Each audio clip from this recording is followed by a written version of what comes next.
안녕하세요. 바이블톡 이정도 목사입니다.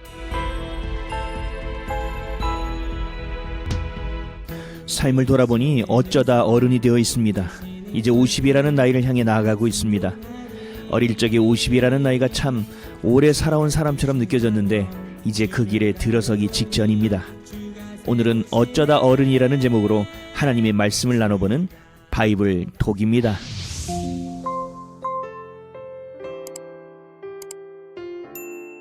길을 지나가다 식당에서 밥을 먹고 있는 4명의 식구를 보고 저도 모르게 이렇게 얘기했습니다. 와, 예뻐 보인다. 함께 걷던 딸아이가 말합니다. 아빠, 그걸 보고 왜 예쁘다고 해요? 좋아 보인다고 해야죠. 대답해 줬습니다. 그러게, 좋아 보인다. 아름다워 보인다고 해야 하는 걸 나도 모르게 예뻐 보인다고 했네. 가족이 저렇게 행복해 보이는 게 너무 보기 좋아서 그런 것 같아. 그냥 예뻐 보여. 딸아이는 다시 묻습니다. 아빠는 왜 그게 좋아 보여요? 이것저것 생각하느라 딸아이에게는 대답하지 못했습니다.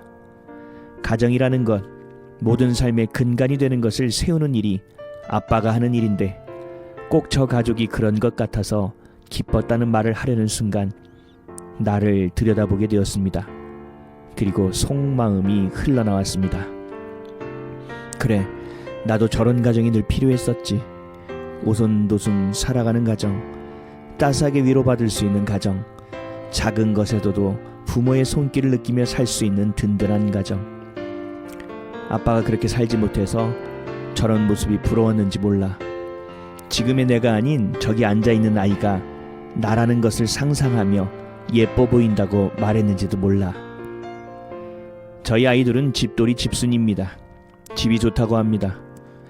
가정은 위로받고 따스하게 품어주고 격려하는 곳이 되어야 한다고 늘 생각해서 그런지 우리 아이들에게는 만족스럽지 않을 수도 있지만 저로서는 그런 가정을 세워가려고 힘쓰고 있습니다.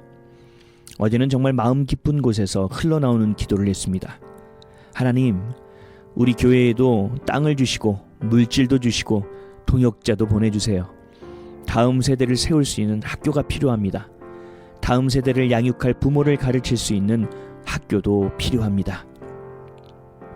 부모의 역할을 한다는 것은 참 어려운 일입니다. 처음 해보는 일이기 때문입니다. 당연합니다. 하지만 아비가 무엇이고 어떤 역할을 해야 하는 사람이며 어떤 모습이어야 함을 가르치는 곳은 없습니다.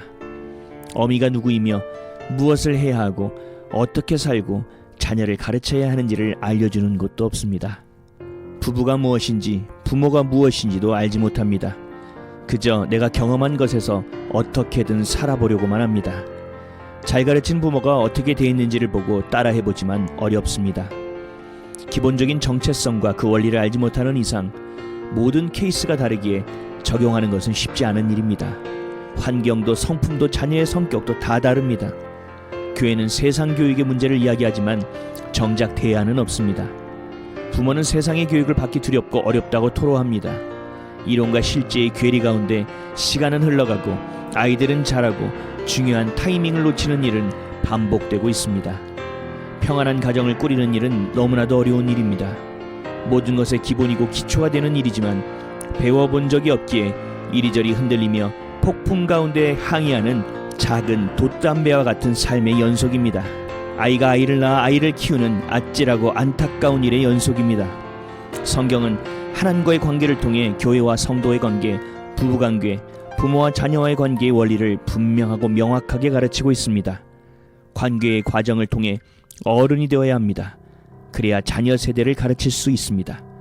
어떤 프로그램의 이름처럼 어쩌다 어른이 아닌 성숙됨으로 제대로 어른이 되어야 자녀를 양육할 수 있습니다.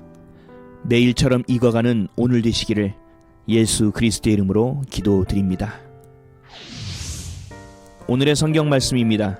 제사장은 그의 백성의 어른인즉 자신을 더럽혀 속되게 하지 말지니라. 레위기 21장 4절 말씀. 아멘.